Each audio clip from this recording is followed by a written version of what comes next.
as influential as Donald Trump. I mean, it definitely means something. He's definitely making headlines. He makes headlines, on a normal day, let alone when he's president.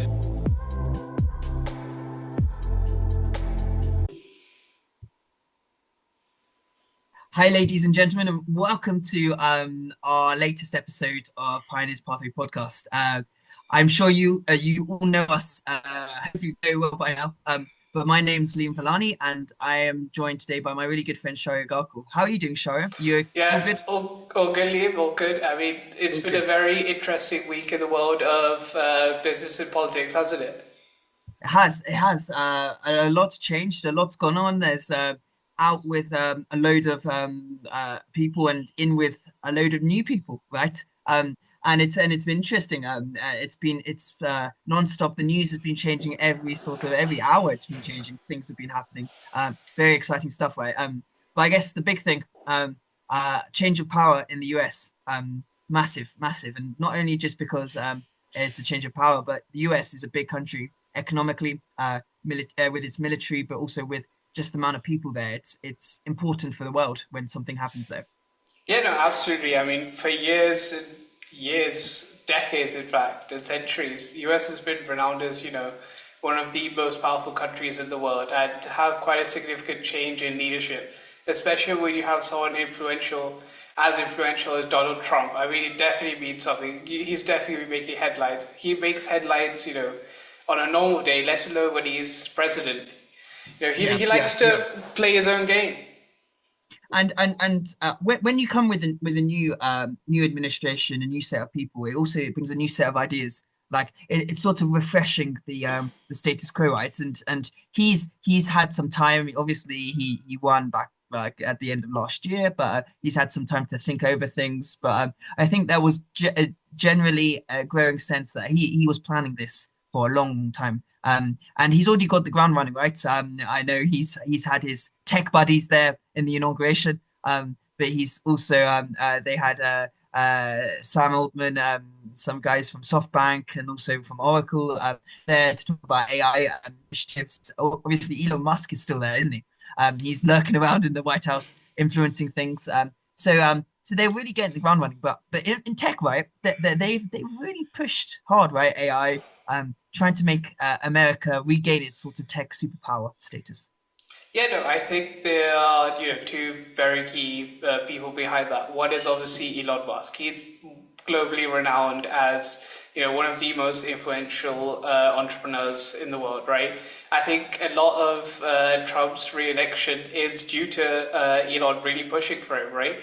Elon owns the one of he owns X, Twitter, whatever you want to call it, and people are discussing on there all the time, right?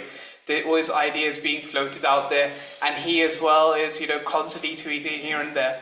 So he is one of the most influential people, I think, behind this whole thing, right? He has a lot of power. He's the richest man in the world.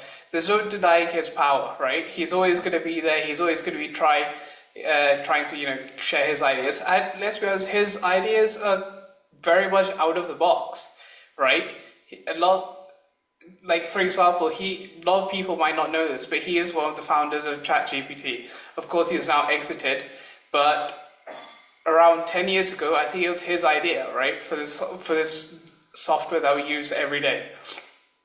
So he's a visionary, and I think Trump. He knew that if he wanted to win, he needed to push this AI agenda, and there's no one really better than that than Elon Musk to be by your side. And another, really influential person that Trump himself has admitted is actually his 19 or 18-year-old son, Barron Trump. There's been a lot in the news about him as well, right?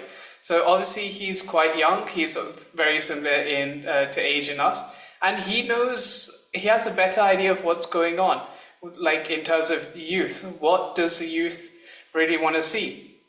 And that I Yeah, think yeah. helped him, be a lot more self-aware as to what people want to see than, for example, the Democrats. And do you think because I feel there's a growing sense of a business focus in government, right? And you're seeing that not only in the US, in the UK, and also further afield. you're getting more business people coming in and trying to bring that sort of mindset in there. Engaging in sort of the startup vision, the entrepreneurial endeavors in government, right? Do you think that there's benefits there, and do you think that's going to stay into the long term?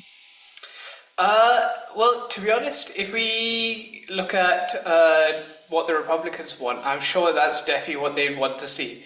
But definitely, there is obviously that divide, that trade-off, right? The next president, whoever comes in, do they really have the same visions as Trump does? Because Trump is quite extreme in his views. Will we see that Hmm. carry on? I genuinely don't know. But certainly whilst Trump is here, we can definitely expect to see, the US government being run like a business. Because look, who are the key people, the two main people behind this, right? Donald Trump, who's worth $1 billion, and Elon Musk, who's worth around 400 billion.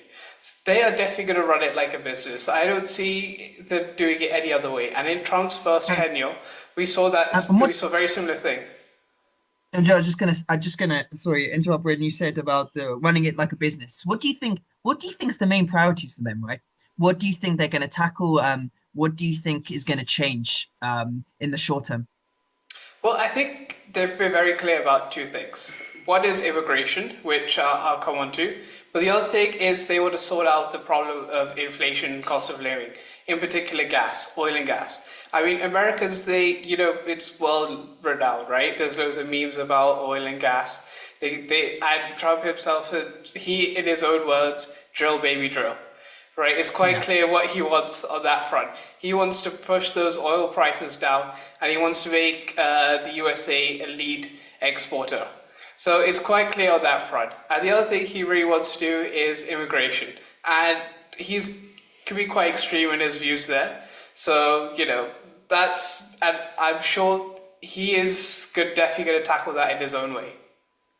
And so do you think as people watch him, do you think what do you think is the entrepreneurial opportunities that a Trump environment's going to bring into Americans, but also people across the world? Because I'd say that there are opportunities, and I think there's going to be growing opportunities for small business owners, entrepreneurs to sort of get in and ride that wave of privatization and deregulation.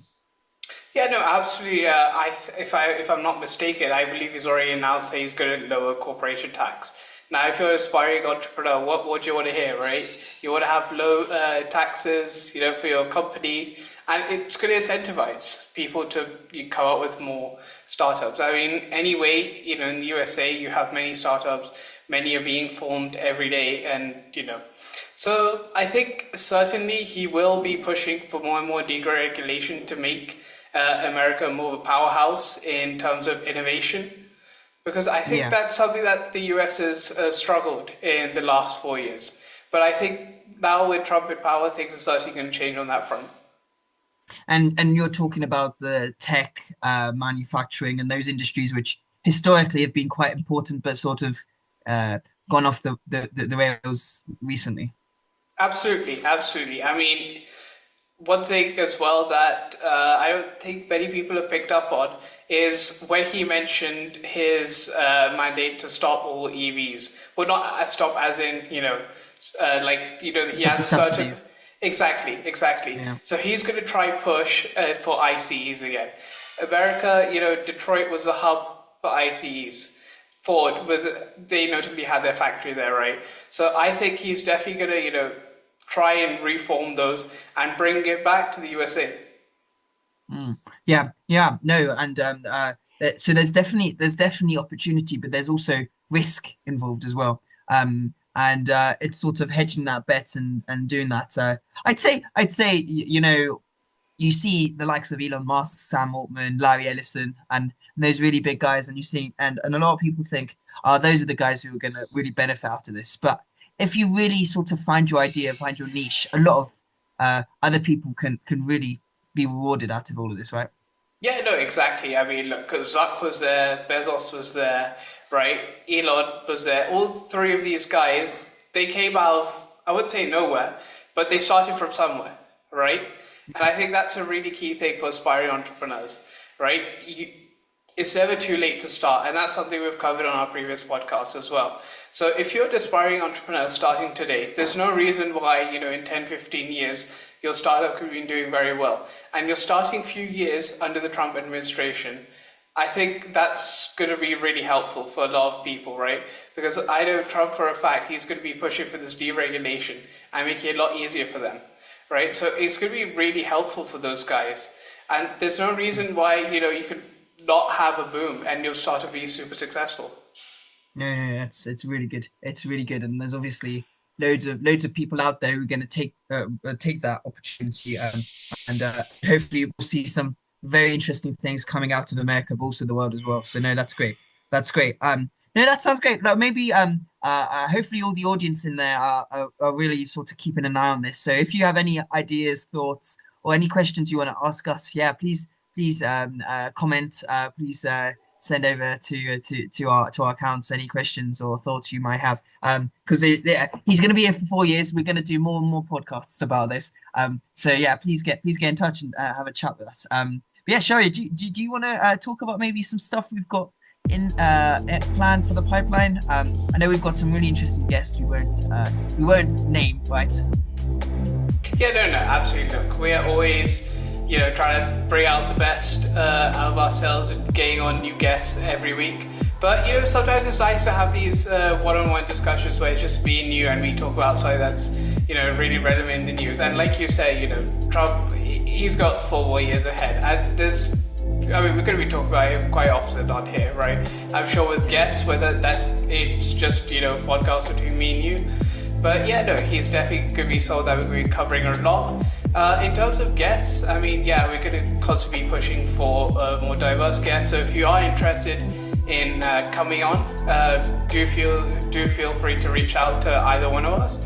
And yeah, the email is always in our description. And thank you everyone for listening. Thank you guys, and yeah, we'll catch up with you soon. Cool.